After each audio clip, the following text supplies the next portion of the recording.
Yun. So ayan, good morning guys. Ito, Nissan Almera. Nagda-drop yung idle niya. Ayan.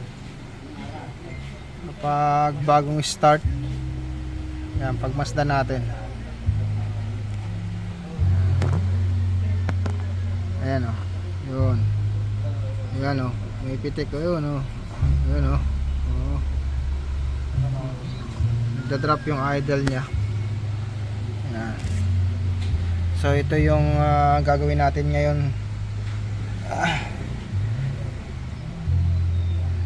So ayan ang problema. Yun.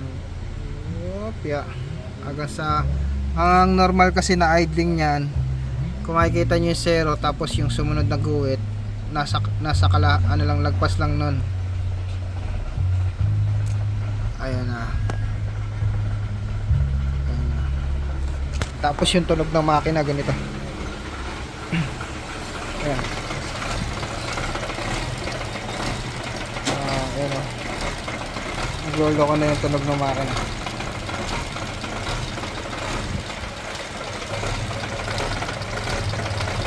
Shaky oh, makikita nyo oh, shaky yung makina nya, hindi normal. Yan, yan ang problema ng Nissan Almera na to.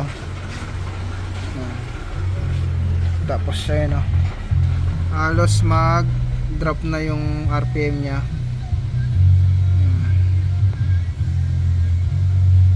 Yan, tumaas, tapos bagsak. Yan, taas, bagsak. So wala tayong inaapakan silinyador dyan. Ayan, na gas. Ganyan ang ano niya, condition niya. Ayan. Tapos yung sintomas, mabaho yung usok niya. Ayan, yung tambucho niya ito. Ayan, namatay na yung makina. Namatay na yung makina. So ito guys, una natin chinik yung spark plug. Yan. And then ito yung nakita natin. Yan.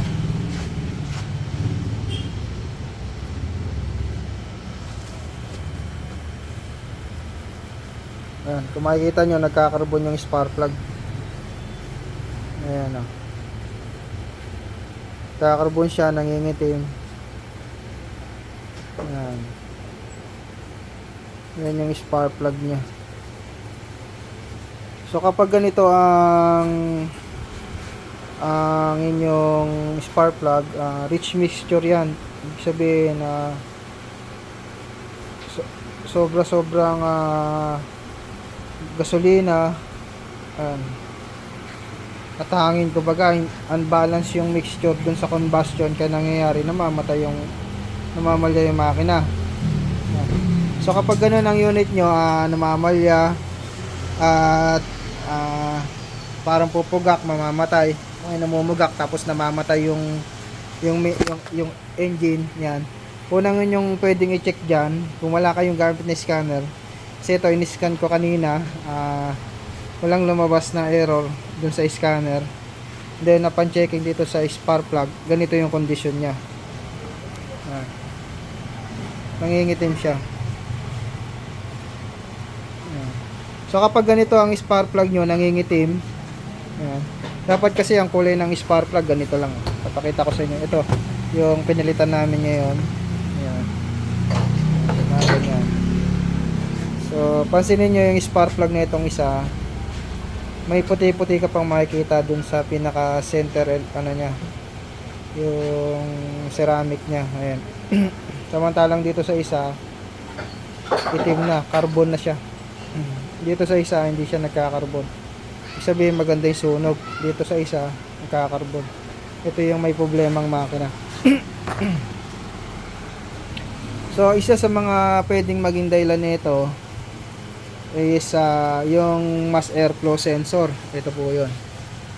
Yan yung mass airflow sensor. So kailangan masilip nyo to, ma-check kung madumi, kasi pwedeng magbara ng dahon o kaya madumi yung mass airflow sensor, kaya nagkakaganon siya. And then pwedeng sira na rin yung pinaka mass airflow sensor nyo. So bakit ko nasabing yung mass airflow ang sira? Kasi sa pag ang mass airflow ay hindi nakakabato ng voltage signal ng maayos papunta dun sa ECU. Yung ECU naman, hindi niya makokontrol ng tama yung gasolina at saka yung hangin and then yung kuryente. So yun yung kailangan niyang makontrol eh. Ngayon, pag hindi na-control ng tama yon, ang mangyayari, incomplete combustion. Ibig sabihin, hindi maganda yung sunog, mamumugak, at parang ampaw yung ano niya, yung combustion na mangyayari dun sa loob. Kaya ang tendency, magkakarbon ng ganito yung spark plug. Ito na yung pinaka-result ng rough idling eh.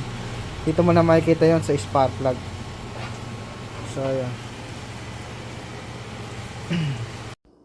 Ito naman guys yung oxygen sensor niya. So kapag nagcarbon ang spark plug yan, isa rin sa maapektuhan yung oxygen sensor, magkakarbon na rin yan. Kung makikita nyo, yung isang oxygen sensor ay nangingitim and then yung isa ay ayan, brownish siya. Ibig sabihin yan kasi nalinis na namin yung isa and then itong nagkakarbon hindi pa. Yan yung downstream. So kapag nagcarbon na yung spark plug, carbon din yan. So kailangan nyo rin linisan yan.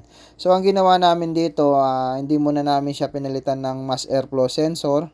Nilinisan muna namin yung spark, yung oxygen sensor and then nagpalit kami ng spark plug para for testing. And then yung mass airflow sensor nilinisan namin. And then observe ni sir kung agang kailan mag-okay o babalik pa yung problema. So ayan lang muna yung ating ginawa. Nilinisan muna natin yung mga naapektuhan and then nagpalit ng spark plug, then observe kung babalik pa yung problema.